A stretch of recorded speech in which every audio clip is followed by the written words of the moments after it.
I am the Tofu Golem. Please enjoy the video. You already have the essentials. Now start sharing. Open the presentation in PowerPoint or upload it to OneDrive so teams can access the cloud copy. In your meeting, click Share, then pick PowerPoint Live from the options, choose the file from Recent or Upload. This method keeps slide control and animations intact and lets attendees navigate privately. Once chosen, make sure your camera and mic are on if you want simultaneous presenter presence. Then move forward to Control and Annotations. Now manage the middle of the session.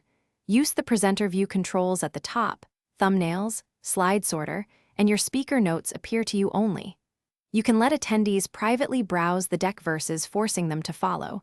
Toggle the follow option so people can catch up on their own. Use annotation tools like laser pointer and ink to emphasize points, and assign a co-presenter to control slides when you need to switch tasks. These steps keep engagement and backup coverage. Finish cleanly and handle common failures. When done, click Stop Sharing and confirm the meeting recording and any captions saved to the meeting chat or OneDrive. If animations or embedded media don't play, make sure you use the cloud-hosted PPTX rather than a local copy, or upload the file. If attendees report a black screen or no slides, check meeting permissions, network connectivity, then reselect PowerPoint Live. Often reconnecting resolves transient errors and restores presenter control quickly.